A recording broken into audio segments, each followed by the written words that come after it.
Hey everybody, Pete Turner, executive producer and host of your Break It Down show, bringing you today's show with you're just going to love this. First off, it's the Pete's, Pete Koch and Pete A. Turner over at Q's on Wilshire. You know how we do it. We recorded this show. Actually, it's kind of crazy. We've held on to this one for a while. I'll tell you why in a second. But this goes back to December 2019, before all the COVID craziness went on, back when life was just a little bit more normal. Hard, but normal. The reason why we held on to the show was that she has got a upcoming television show that she couldn't talk about openly until basically right about now. And there's a I guess you would call it a reality fitness crazy challenge show where she's jumping and flying and kicking and punching and doing all these things. And it's hosted by The Miz. And so if you like The Miz, if you like reality shows, it's sort of like Survivor with like the physical challenges. It's sort of like that. So she's finally able to talk about that. And that's why we've held on to the show for so long. It's still super relevant though. One of the things you're going to love about Andrea is that she has done everything. I mean, she's been a Division I athlete in 2 separate sports and yet had an eating disorder. She couldn't stop eating and was bulimic and it was killing her. And then so over 15 years, she battled it and finally whooped it. And now she's in her 50s. And when you go to her Instagram page, it's A. Lee Fitness. If you go there, she works out with Pete Koch all the time. You should be following both Pete Koch and Andrea Logan. But if you go and look, and you'll see just how rock solid she is and how fantastic her fitness is represented on there. She's just a machine and an inspiration. So if you're in any way feeling like, hey, I need to get inspired, watch both of these people work out on their Instagram and you're going to get inspired to do more. It's really an incredible episode. So again, the Pete's at Q's on Wilshire with Andrea Logan. You're going to love it. And we talk also about Andrea's business on the side with her brother, where they get people in shape under the umbrella of one of those crazy Spartan races. So they do the fitness side of that. So there's a lot in here in this episode to get us focused on how we go out and do things, how we stay in shape and how we live our life better as we enter the later stages of life or prepare to enter the later stages of life. Even if you're young, you got to take care of your brain, got to take care of your body, got to put on muscle so that you can hold on to it as it gets harder to put and keep muscle on your body. All right, enough about that. Hey, thank you everybody for supporting the show. We're getting so many great notices and people are talking and engaging. And I love it. Thank you so much, all of you who listen. It's really neat to see all that and all the countries that are jumping on board. Fantastic. And again, a shout out to India that is exploding. You guys are really listening to the show, and I appreciate it. One last thing on all of these things. Save the Brave, savethebrave.org. Help us help veterans want to stay alive. Savethebrave.org. Go there. Small amount of money each month. That's all we ask for. And then you can help us do what we do best, and that's take care of one another. Save the Brave, savethebrave.org. Here comes Andrea Logan. Lions Rock Productions. This is Jay Moore. This is Greg Proops. This is Jordan Harbinger. This is Dexter from The Offspring. This is Nathan East. Sebastian Younger. This is Rick Marotta. This is Stuart Copeland. This is Mick Gillette. This is Andy Summers. Hi, this is Skunk Baxter. This is Gabby Reese. This is Rob Bell. Hey, this is John Leon Guerrero. Hey, and this is Pete A. Turner. Hey, this is Andrea Logan, and we are listening to the Break It Down show. Yeah, it's Pete and Pete once again at Q's on Wilshire. Thank you to them as always for hosting. And whenever we get together, it's always fun to have the Pete's on the air, and it's great to meet you. And I'm going to let Pete introduce you because you're his guest. Andrea Logan is a friend of mine. We go back about a decade, and we actually met through social media because I'm living in Los Angeles, and at the time Andrea was living in North Carolina. But I knew that we had a lot of things in common. I was impressed with the things that she was doing. She's a fitness professional and exercise expert, and she has a master's degree in exercise science, and she was teaching people group exercise and coaching people in a private setting and working with young athletes. And long story short is we ended up in a great friendship. She moved to Los Angeles, and I helped her do that, and it's gone very, very well. She's a leading fitness professional here in Los Angeles, and she has an interesting story. So lots of interesting stories, I would say. I'm biased, but she does, and she cares about people, and she's passionate about exercise and helping people. So, Andrea, nice to have you with us. Thank you. You started when, at an early age, in athletics was a big part of your life. Tell us a little bit about that. Yeah, I was fortunate enough to have a very active father who, when I turned the age 5, I was put into sports, and he coached me from basketball to softball to tennis. So he was my coach all the way up until junior high. And then I was fortunate enough to have a guru uncle into the Hall of Fame of basketball who started the first basketball camp in the nation. So from the age 7 till my senior year in high school, I was camping it in basketball. Wow. And then with all that background, it sent me to a double sport, D1 volleyball and D1 basketball. So I was fortunate enough to play 2 sports.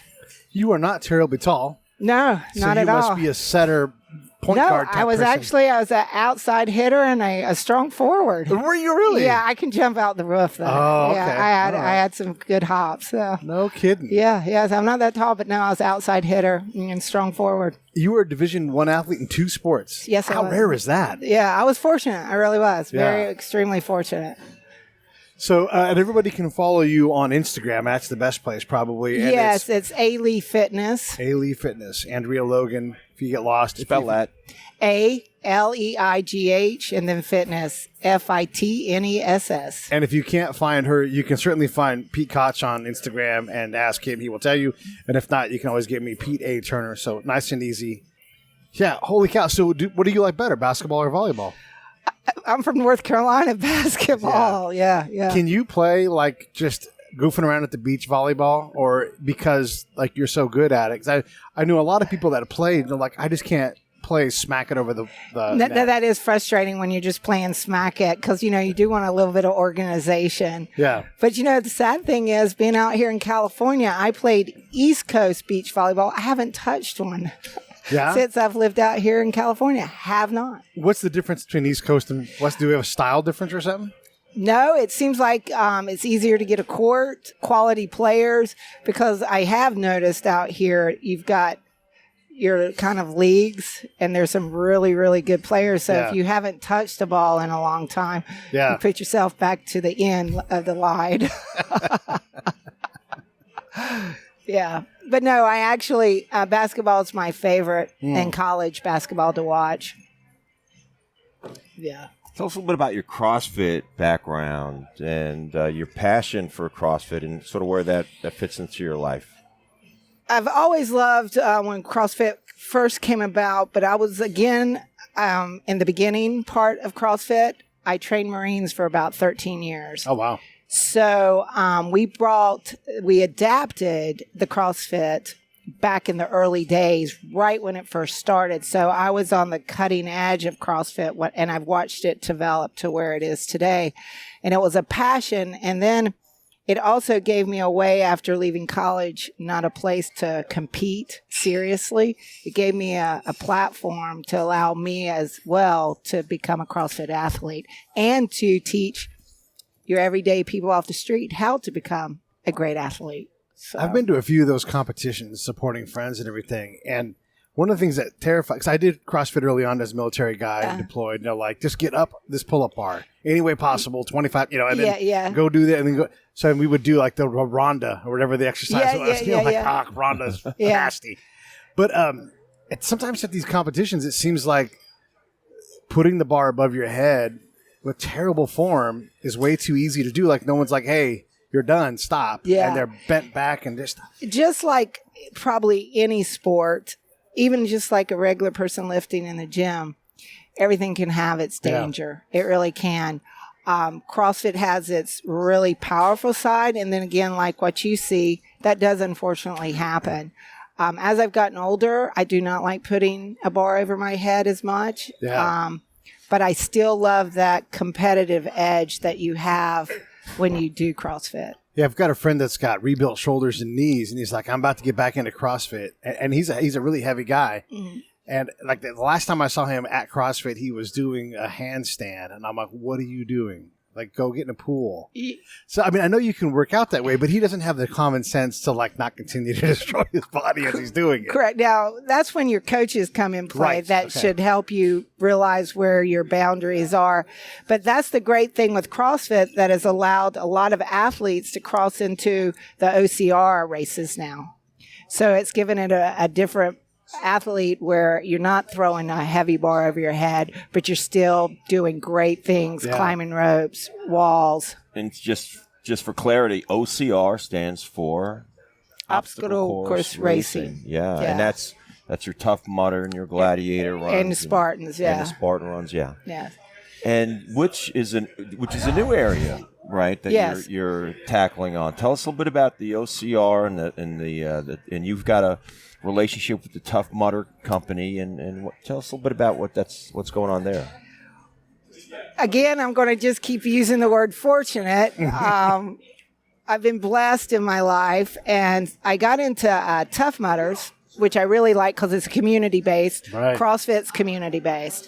And it can take anyone, even someone who is in a wheelchair, and the community will help them complete the whole race. If you can't do an obstacle, you have people that can help you. So it's really community-based, which I love. And CrossFit taught me that as well. And then the military is a big community and family as well.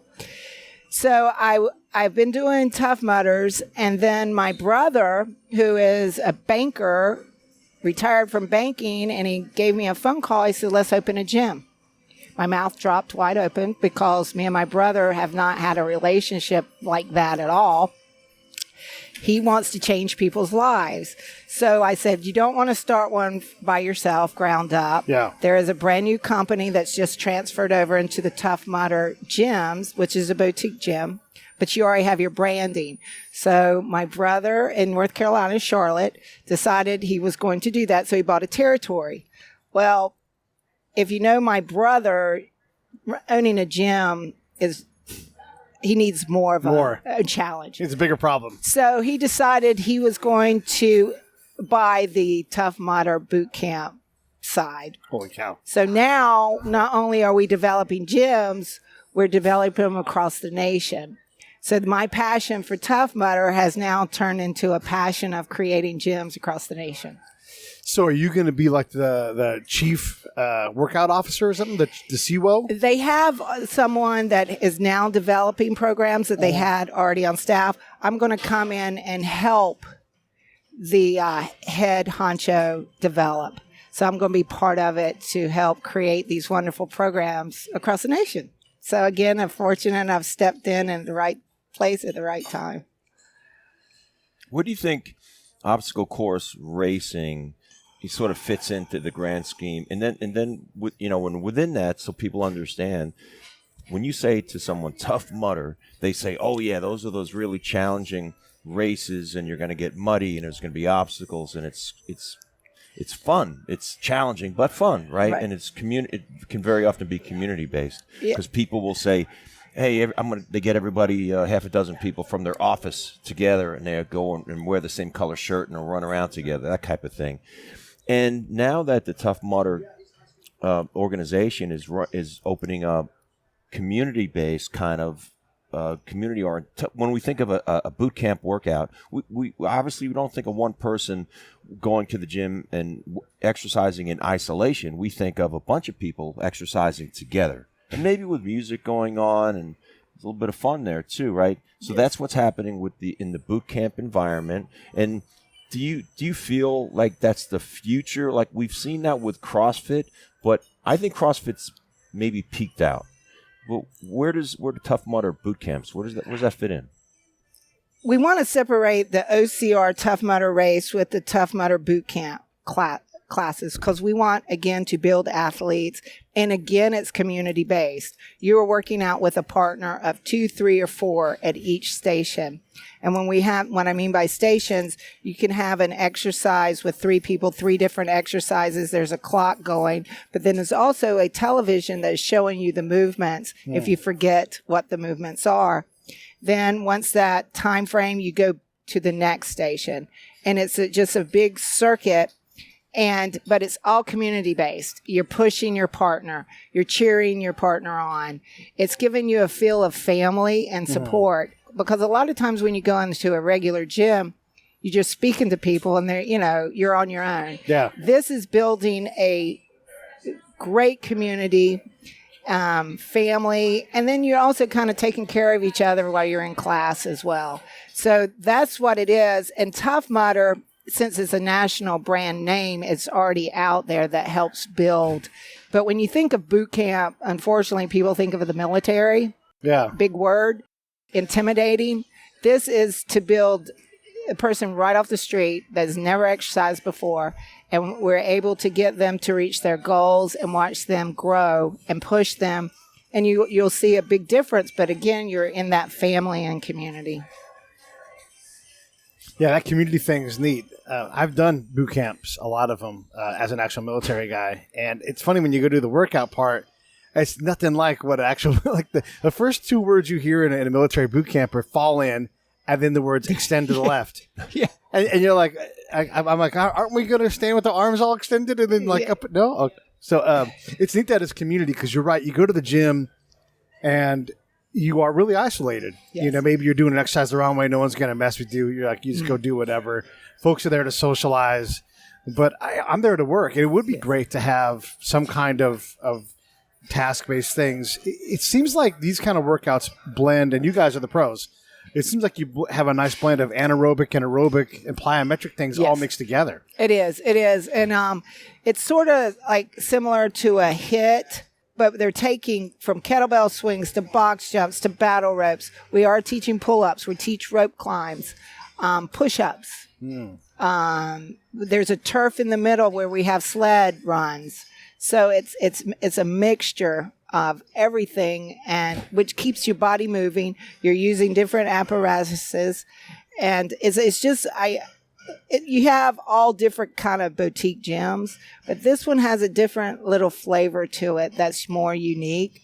It's 45-minute based, but it is really the real big key is the community where you're working out with your partners.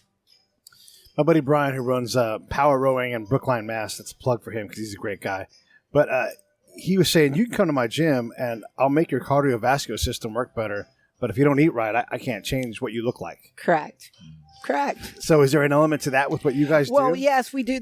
Inside the gyms, they will have nutritional kind of tips, but they run challenges as well. So you can sign up for your nutritional challenges based on your classes, and then you're given your food, your diet, and how it works. So, which is, again, everybody's kind of cannibal to everybody else. So yeah. Nutrition is really the key element. I mean, I can train somebody all day long for 2 hours every day. If their nutrition is not doing right, it's really fighting against me what I'm teaching them. Yeah. Exercise is so important, and a lot of people confuse the reality that exercise is the most important aspect of weight loss. Because 71% of the population in some way battles with their weight, there's a focus on exercise, which is a component, but not the primary component. And there's all kinds of great things that are associated with exercising, in improving your blood lipid levels, improving your cardiovascular strength, including your muscle tone, including the health of your skeletal system, your bones, all these things. However, at the end of the day, food, nutrition is that 800-pound gorilla in the room. And I know this is a subject that you're passionate about because of your struggles that you've had with food.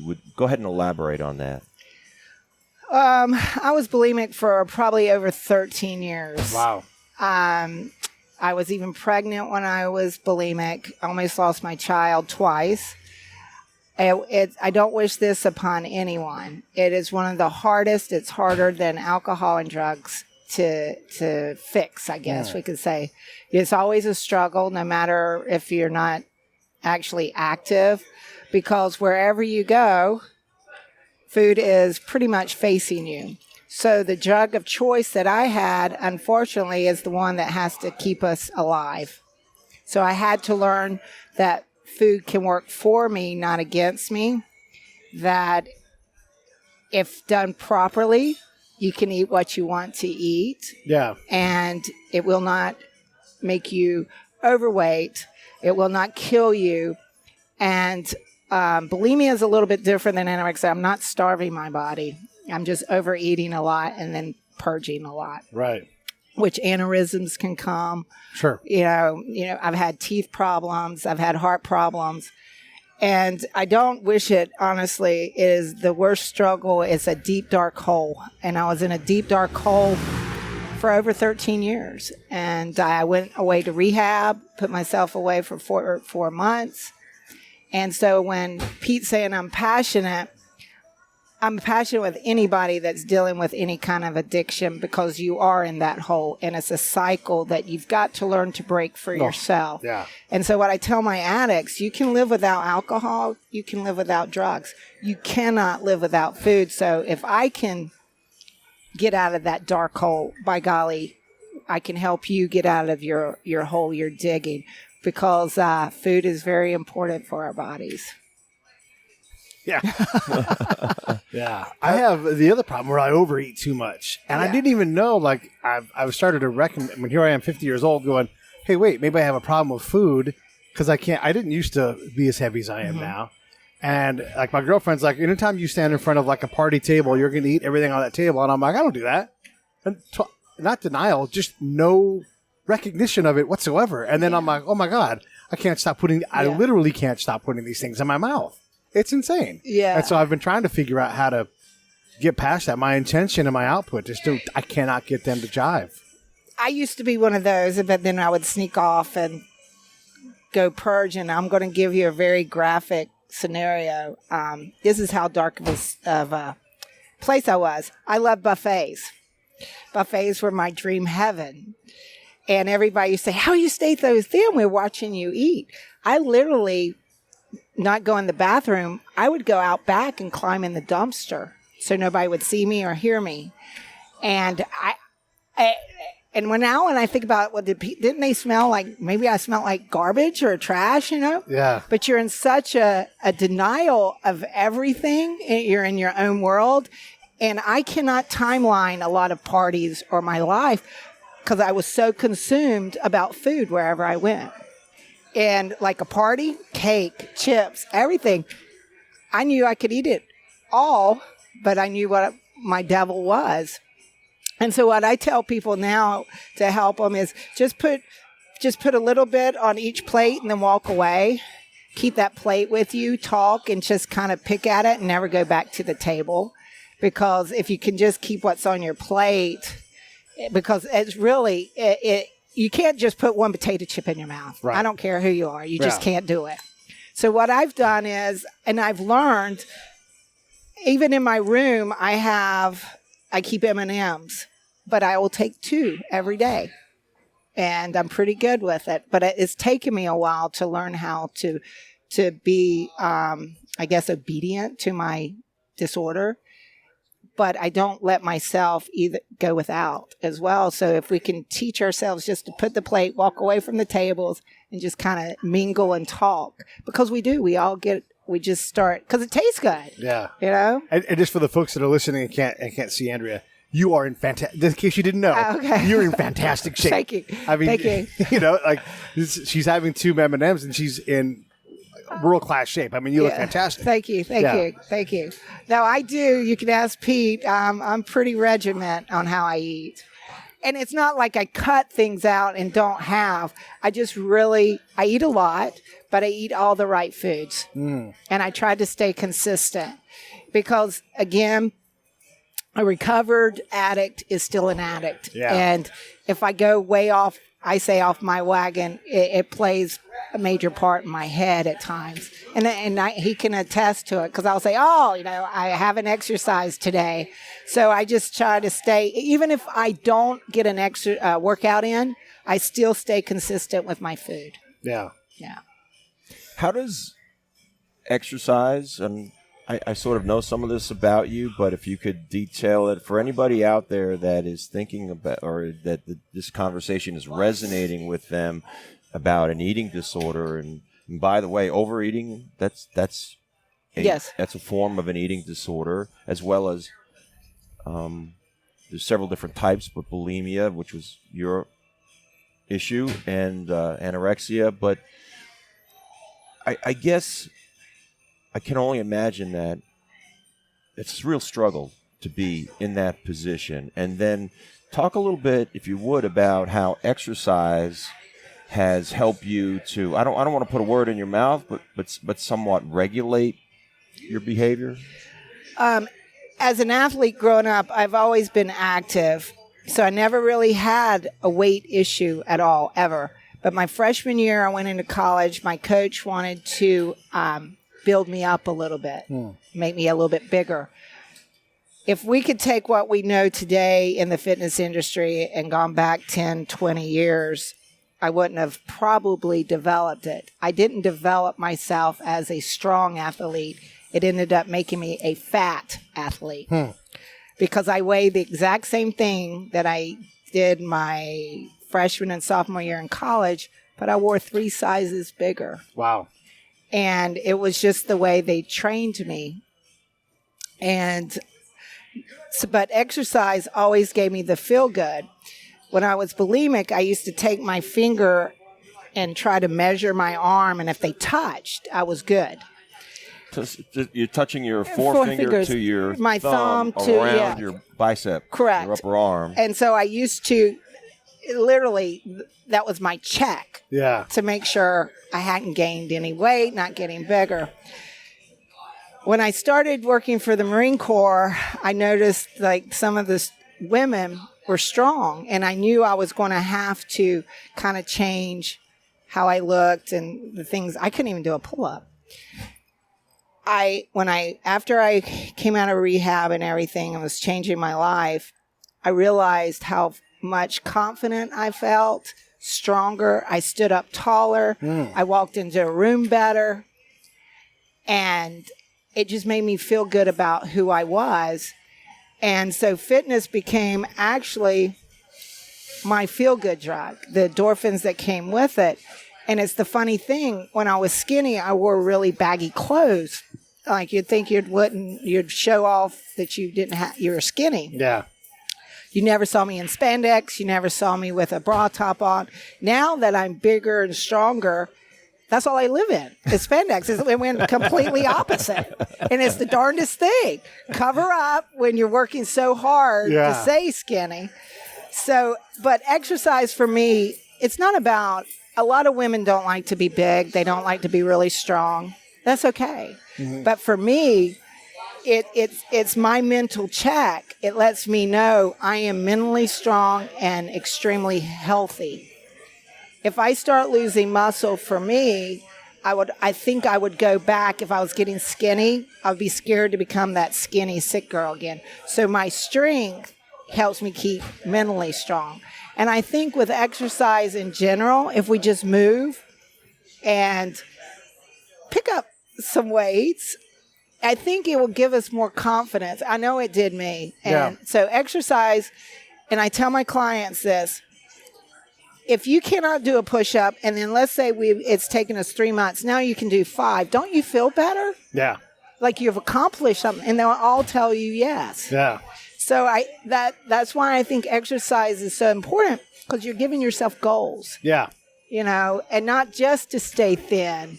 You know, you're keeping your heart healthy. Yeah. You're keeping your whole body, but you're keeping your brain healthy. And that is the most important. If we can keep our brain healthy. For sure. I mean, as you age, there's 3 basic things that are, something's going to fail at some point. You know, your mind, your body, or your spirit. You know, like, and if your brain is deprived of the things it needs, everything else can fall apart subsequent to that. So you really have to take care of your brain. Correct. I mean, you might still go crazy. Yes. You know, but that's a genetic problem that you can't control. Right. But as long as I call it, if I can stay mentally healthy, mentally strong, and physically healthy, then I'm doing it right. Right. Because that's where you need to be strong at, is in our mental, and then keep your body physically healthy. So, look, everybody who listens, I mean, we got people in all kinds of countries, by the way. So Okay. I was looking today at France and all these incredible places. There's someone in Saudi Arabia who listens all the time. What up to that person, the person in the south of Australia. So we're all busy, Yes. right? And like I sit there and all day long on my computer doing podcast stuff. And every now and then I'll get up and I have those Bowflex, dumbbells. And I'll just if I can get this a small amount of weight, 20 pounds in each hand above my head, if I can do that, 10 sets of 10 or, 5 sets of 20, that's at least something. But does it take more than that? I mean, obviously Pete wants me to do 28 hours of exercise a month, and I need to get to that point. Right. But, we got kids that we got to take to sports, and I got to drive an hour to and from work each day. How do we at least get the minimum in so we can start to build that momentum? I think you have to put it in your schedule, just like you do your podcast. You schedule them, correct? And if you can't make time, you have to write it in your schedule. That's your time. That is your time, nobody else's time, your time. And that's how I, like with clients, they'll pick their time of day. That's their time. Right. And I think if we make time for ourselves, be selfish for 30 minutes, be selfish for 45 minutes, because that's going to get you to be able to take care of your kids, to roll around with your grandkids, get out and play soccer with them, whatever you need to do. But schedule it in your schedule, and that will give you accountability to keep doing it. Hey, this is Pete A. Turner from Lions Rock Productions. We create podcasts around here. And if you, your brand, or your company want to figure out how to do a podcast, just talk to me. I'll give you the advice on the right gear, the best plan, and show you how to take a podcast that makes sense for you, that's sustainable, that's scalable, and fun. Hit me up at pete@breakitdownshow.com. Let me help. I want to hear about it.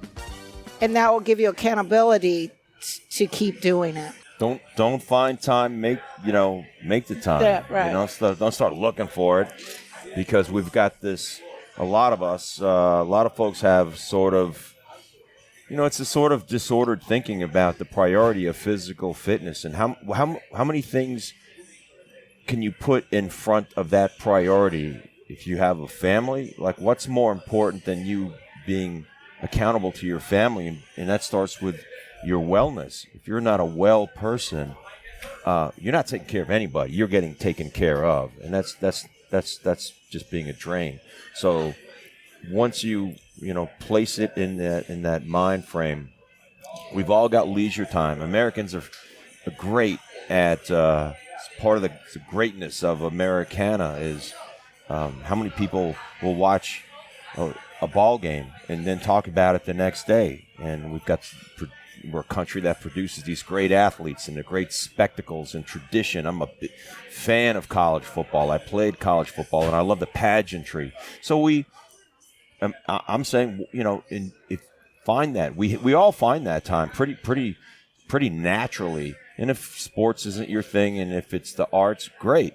I'm going to an art exhibit next week myself. Great. We find time. That's important. But if you can find time for that, you can find time to exercise, and that is prioritizing it. That's putting it in your schedule. And for many people, increasingly, that is finding a place to exercise with others. Yeah. We are a species that thrives collectively. We are not a lone wolf. That's not the way the human species works. We do best together. We commune together, and the idea of exercising together is a great one.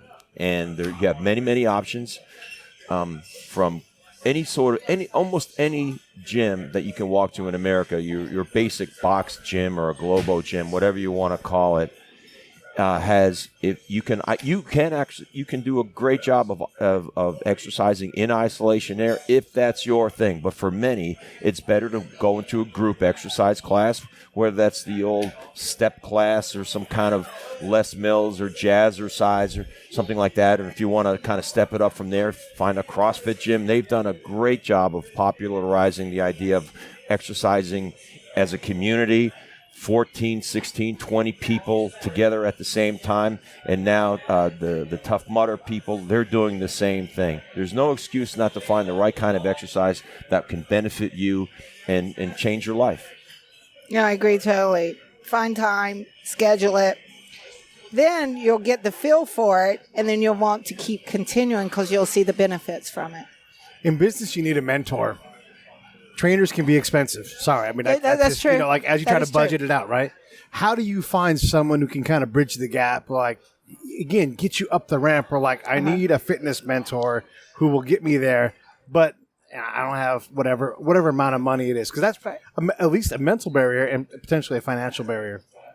Well, if you're at I call them Globo gyms, a regular gym, the best thing to do is maybe go find a class that you might like to help you get started, or a fitness buddy, a friend. If you both your friend needs to lose a few pounds and you need to, or you both want to get in shape, start trying to schedule it together. Or if you can't get to the gym together, be accountable. Okay, I'm going here, you're going there. Yeah. This way, and then report back to each other.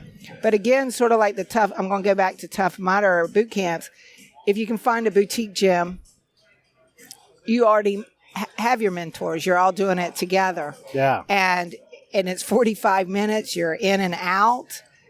You're with a group of people pushing each other. And that's a way to do it as well. But if you don't have a Tough Mudder near you, boot camp, a gym, you find a gym buddy. Yeah. Or your friend, or I don't know, a group of people that you might meet. One thing is great if you go to a gym and you stay consistent going, you're going to meet a lot of people, and you will find someone who is right in the same kind of area you are. Yeah. And you form friendships. That's what's good. Just one good thing about fitness, in my opinion, and probably Pete's too, is it brings together people and conversations that you wouldn't have in the outside area. Yeah. Even from, did you see that guy dunk it? Oh, God, he's got hops. Well, it's all fitness related, but it brings you a community. Fitness brings you a different community. Even if you're into the arts or the opera or anything else, fitness will bring you into a different, healthy arena. And just find a fitness buddy. Or a boutique gym that you can knock your classes out in 45 minutes. So there's also the shame of I'm too fat, I'm disgusting, no one wants to look at me, my agita, my lumbago, my bad knee, my all of these things. I mean, they get in our way, and it's all fear based. Correct. All right, so what do we do? If you can get your courage enough to just walk through the door, you'll find that they were all excuses for yourself, and it's a fear that. Fear keeps people from exceeding, right? We need to overstep just that ledge, just a tiny bit, and you'll find that fear, and you'll sit back and go, why was I even fearful? So just realize fear keeps us from moving. It freezes us, and it's like a bunch of chains holding us down. And if you can just step in, and I know one thing I'm going to talk from my experience with Tough Mudder Boot Camp is you get a free class, and when you walk in, someone might be really, really, scared. You get that welcoming feeling by someone welcoming you to come in. It's okay. It's safe. We will modify everything for you. Don't worry. You'll be able to do this, and we're going to take care of you. If you can find that wherever you go, you're going to have comfort. And if it's a good gym, if you can just get that fear off of you, you will be taken care of. If you're at a good gym, they're going to, if you're honest enough and you walk in the door and say, you know what, I don't know what I'm doing. I need somebody to help me. I have all these things that are keeping me from it. Then it's handheld. If you're handheld in the beginning, because we all want to feel wanted, we want to feel safe. Yeah. Because we already have all these fears and anxieties. Right. Yeah. So, I think if you can just release that little bit of fear and knowing you're going to be taken care of wherever you go in, I think you've already defeated one thing. I'm just glad I got to say agita and lumbago in a podcast. Me too. I want to segue to what you've been doing most recently since you relocated to LA, and you've taken your competitiveness and your background as an athlete, and I think you're just sort of appreciation with, the Hollywood style, which is very common, when people move to LA. And you've worked at it, and you've been a little bit lucky too, and you've been on television a number of times. And tell me, if my memory serves me, was it the Stone Cold? Was that the first show? Tell us a little bit about that. Yeah. So you've been competing. Yes, I have been fortunate again since I've been out here. I was on Steve Austin's Stone Cold, The Broken Skull. And I was 26 years older than anyone on the show. Yeah. And I was doing CrossFit stuff with wrestling. I didn't make it past the first round. However, it's taught me a lot of, one, about reality shows. Two, it's opened like kind of doorways for me in other areas. And Steve Austin is just absolutely wonderful. He's funny. There was an incident on the show. I lost my shoe wrestling. And he took my shoe like a prince and said, I've never done this before. He gave me my shoe like to the princess. But he also reminded me I was the oldest on the show. They've never had a female this old on the show. And we're the exact same age. So I looked at him. I said, you say it one more time. We're the same age. Yeah. But it opens doors in other areas as well, because then I got to work on Sylvester Stallone's show Strong. I was a back trainer. And if I could write a book. Explain what a back trainer is. A back trainer is not the one on television. Mm-hmm. They had all male trainers. I was the one that trained everybody off camera. Okay. And it was women that were battling weight issues, food addictions. So if I could say my life became full circle, that one show really did. I have been a Rocky fan my whole life. During my recovery days, I would write all of his quotes in a journal. So then I'm working on a show called Strong, produced by Sylvester Stallone, and then working with people where I used to be. So right then and there, my life became a full, total circle, a girl's little dream from North Carolina, working on Sylvester Stallone's show. Then I have another one coming up I can't mention yet, but it's really exciting. I wish I could say more, but I can't right yet. Well, this show can come out later on if that helps. You want to talk about it, because it won't come out anytime before December 15th, because we're already booked out. So okay. It's called Cannonball. Okay. Again, I was the oldest on the show. I lasted to the semifinals. Everybody will see, and the only female left. You're 70 feet in the air, and you go down a slide that's like a half pike that sends you flying into the air, and there is a boxing bag hanging in the middle of a lake. You have to try to tag that bag as high as you can. Yeah. And when you're looking at that bag, you're flying. Wow. Yeah, I mean, when I say flying, I felt like Superman for a second. Yeah. I literally flew back by the bag, and I'm going, oh, no, I'm passing it. So I lay out my leg, and I kicked the bag. So that was one. The second one is... Wait, hold on. You're flying through the air. You're flying through the air. Give me some, I need some... air time. You're 70 foot and then? Water slide. And then I was 10 foot up in the air when I kicked the bag. Okay. So... And then you land in water? You land right in water. Okay. And it hurts. Yeah. I mean, you're flying. When I say 70 foot, it's like a pike, half pike. Yeah, and so when you hit that pike, you just go like a bullet. Yeah. It's a bullet. Yeah. So I'm literally up there. My legs are shaking. I'm like, what have I gotten myself Is it scary into? then? Yeah. Yeah, I'm scared. Yeah. And I even told the guys, I am 53 years old. What have I got myself into? Seriously. Right. What about my agita? The boys are 24 and 25, and I literally called them my boys. They were old enough to be my children. Yeah. So then the second one is called a torpedo. You're holding on to a rope, and you're wrapping your leg on a torpedo. It's a torpedo.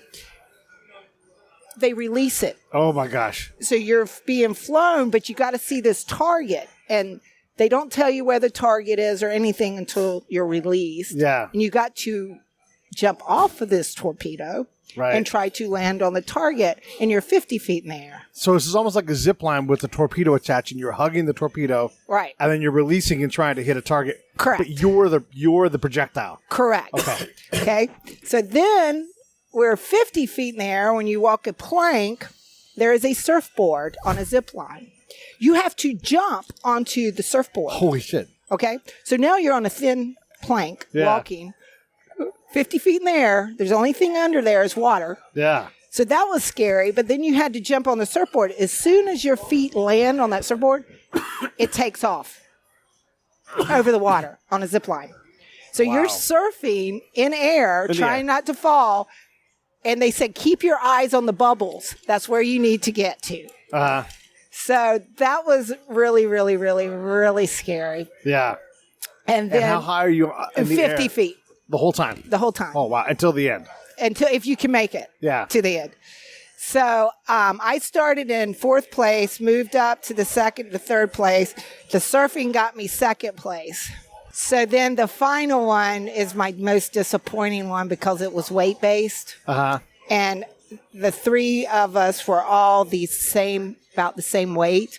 We stood a second apart, but then the weight-based ones were like 2 minutes to a minute and a half while we were in the seconds, like 48 seconds, 49 seconds. And you have a fire hose. Again, you're 45 feet in the air. A ball. The fire hose shoots through the ball so the water pressure shoots out of the ball. Your feet are on this little ball and you are holding on to the fire hose. 45 feet in the air, and they shoot the pressure. You start, and you got to hold on. The fire hose is swinging everywhere. Yeah, I'm upside down. You're trying to control the nose of a fire hose, but way up in the air, not, Correct, Yeah. correct. Wow. And when it throws you, you stay thrown. You stay thrown.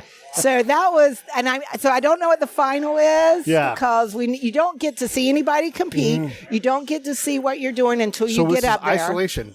Yes. Yeah. Wow. So you never know what it actually looks like till you yourself are up there to get on the equipment. Crazy. It was crazy. 53, and I am flying in the air. Obviously, you know how to swim well. Yes.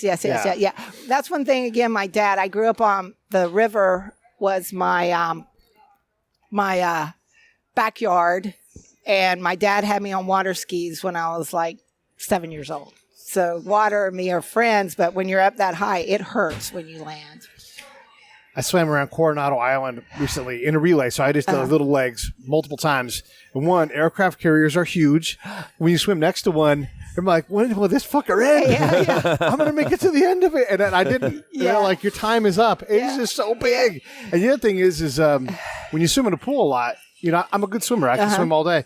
But when you can't see, you don't know where you're going. And then there's going to be a current. And like, there are so many things to account for in the ocean. There is. Like I'm swimming my heart out, and I'm like, I feel like I'm just going to the right. So I would correct to the left, and then end up back. And I'm like, why am I sucking so?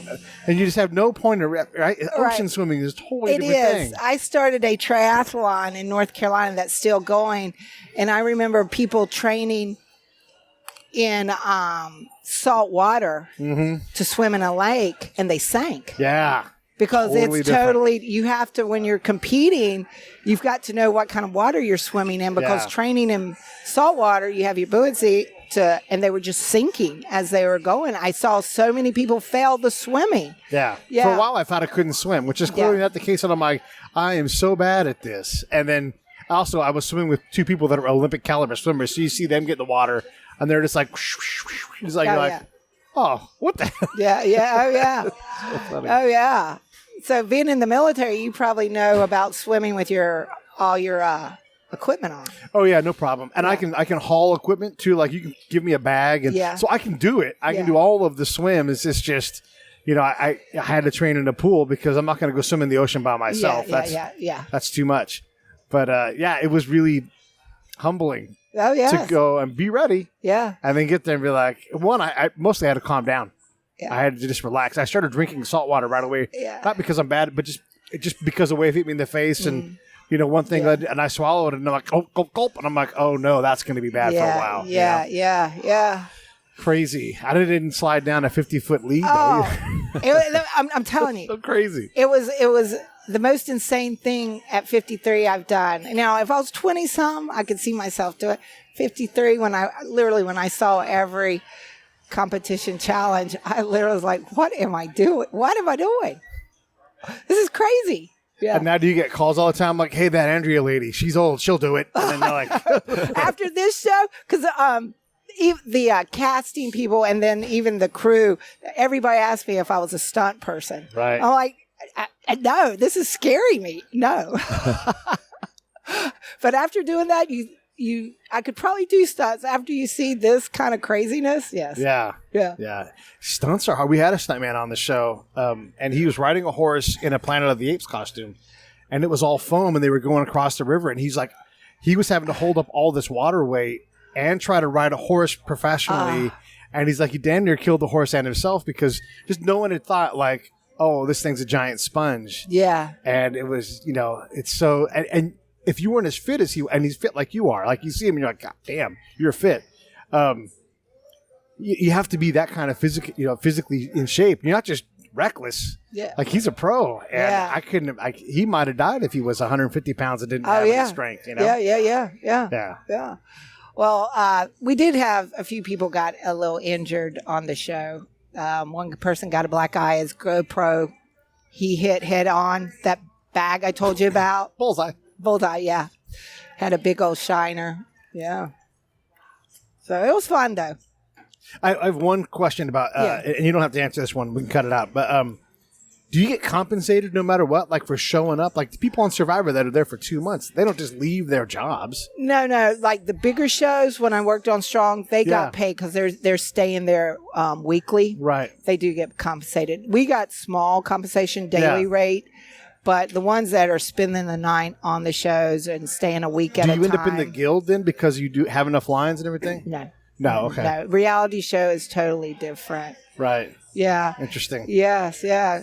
I've really, in the reality world, I've trained three of the Beverly Hills Housewives, and I was on one of their episodes, and I've seen how things are done in the reality world. Yeah. It's totally different than probably what Pete does. Yeah. I'm more the reality. I've been with the reality world more. Yeah. You have any more? Well, I think that's great. Just what's been so interesting because folks might want to know, like, so we're each other's training partner. So just to step back just a little bit in terms of some of the messaging that I hope that people can take away when it comes to fitness is that no matter what your current level of condition is, don't feel like you're just operating all by yourself. You can change that very easily in this day and age, and it's not expensive to find the right gym or the right place or free to find a training partner. And whether you're running, whether you want to go out and take a run or start by just walking and hiking, find somebody to do that. I know when Andrea and I work out together, we agree that we probably train together about 75% of the time. And then, but I notice a difference when she does too. When we're not training together, it's a little bit different energy. We tend to push each other a little bit. So here, you can be my size, 6'6", 240 pounds, and have a 50-year-old woman as your training partner. I do it to great effect. So if you follow me and you know what I look like on social media, or find Andrea at A-Lee Fitness on IG and follow along her, and feel free to use us as an example or motivation to exercise. And exercise has been an important part of my life and being physically fit. Same thing for Andrea, which is just to circle back, that sort of launched her into the reality it's really like a reality competition. As another component to what Andrea does with her life and her persona. You guys can find Andrea Logan at A-Lee Fitness, ALEIGH Fitness on Instagram, and of course find your local Tough Mudder boot camp and join those gyms because that's going to be great. And as an adult, like I thought the other day, like in high school, I love PE. It was never long enough, It was just great. And this is like adult PE. Like you get It to go is. out and have a 55, 45-minute class and you do something cool and you're just like, oh man, I wish I had more, but now I'm on to the next thing. Yeah. And one thing physical education, boutique gyms, fitness, it can be play and it can be fun. It's what we put in it.